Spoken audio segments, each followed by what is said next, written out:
reflective. And I don't know, I love getting readings at this time of year because it's kind of like looking back and like, hey, what is on the agenda for 2025? Uh, $20 for a 35-minute reading with code Velvet. Go ahead. The problem is you have to click, well, not problem. What you have to do is you have to click reading now. So you can pay the $20, use code Velvet. You don't have to get your reading now. When you're ready for your reading, you have to press reading now.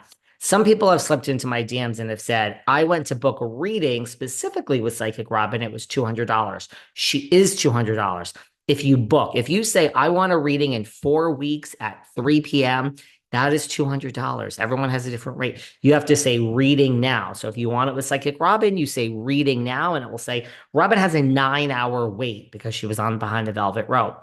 You can go to a different psychic. I've used them all. Psychic Pandora, I love. Psychic Ginger, I love. Psychic Leodo. So you can go to somebody else, just any psychic, and say reading now, and it will say instead of a 9 hour wait with Psychic Robin, it's a 1 minute wait. So that's the key. It's reading now. Then you get your $20. I also love going to different psychics, but my point is she just was on and said Kyle and Morgan. Oh, there's a lot of heat between those two. So I didn't think anything was happening between Kyle and Morgan, and I think it did.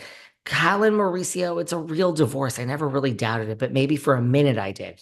Jackson, Brittany, I said come on, Jax will do anything to make good TV. I didn't believe it. It seems they hate each other now.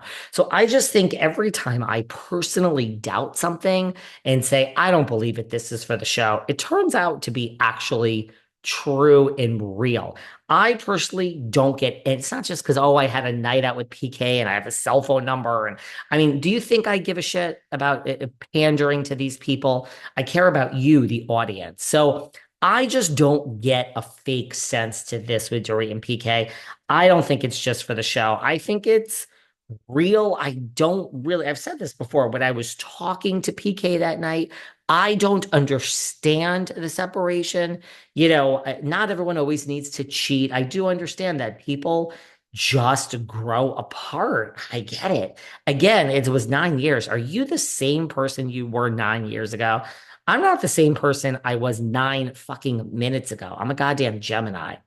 So I don't know. I mean, this is giving me some Spencer and Heidi shit when you guys are like, this is fake. I just don't buy it. And I also read that, Dorit is going to come and reveal some very personal information that Kyle gave her because, if you want to save your job, you get a divorce, claim alcoholism, and go after the star of the show, number one on the call sheet. I mean, Teresa says everyone's always talking about her. Kind of the same thing. You go after Kyle. So a rumor is now, the rumors and nasty that Dorit's going to reveal something very scandalous about Kyle. I don't buy into this. I just think it's real. That's me. I'm going to go with my gut. I don't think this is all for the show and they're doubling down and PK moved out. And look, I wouldn't put anything past these people. I think it's real. I'm sorry. That's just my gut. I got to go with my gut.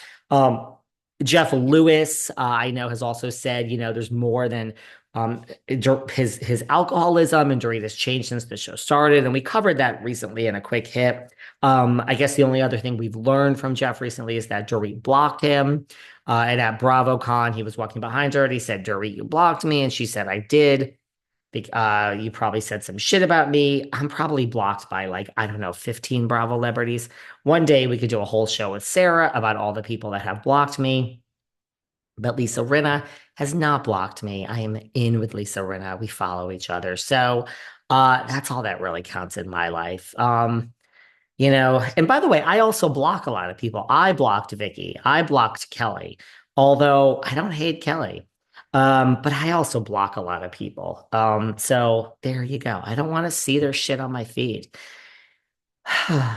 By the way, Jeff is also just staying on Jeff for a minute. Jeff has also said, by the way, how could John have not heard the accident that night that he told Shannon the night it happened? I mean, how could he not have heard it? Now Tamara and Heather have revealed that they knew that he heard it.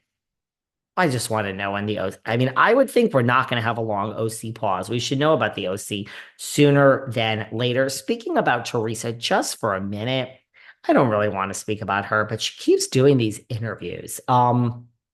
Here's my thing. Teresa's recent interview, this reminds me of Katie Maloney. One of two things happens with these people. And I've said this about Katie when she says, I wasn't going back to Vanderpump Rules even if the show came back. I had told everybody that I was going to quit.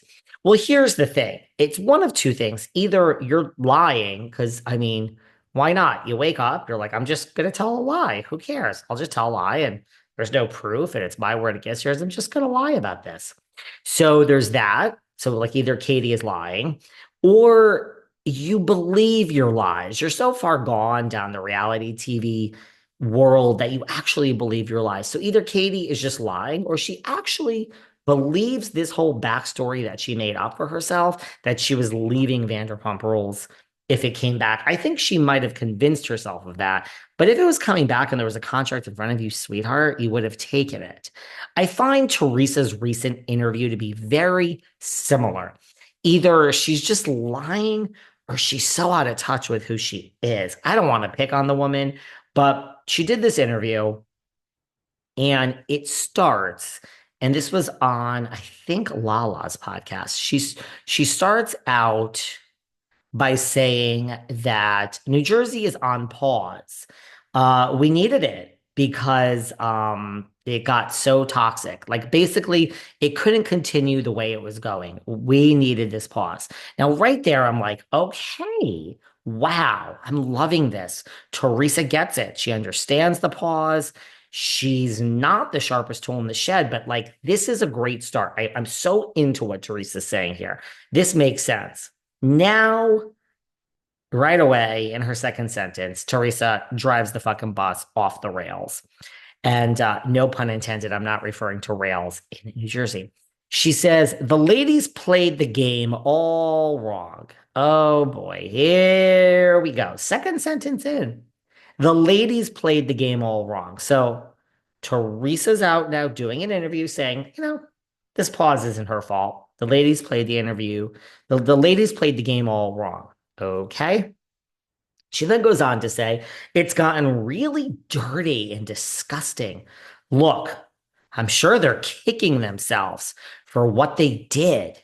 You know, Margaret speaking to someone from Louie's past, even and even my brother and even my sister-in-law, disgusting. So Teresa is really, I mean, I think she's lying to herself. I really believe that Teresa believes this, that the ladies played the game all wrong, that Margaret was speaking to someone from Louie's past. She was. Shame, shame, Margaret. And hi, Vanessa.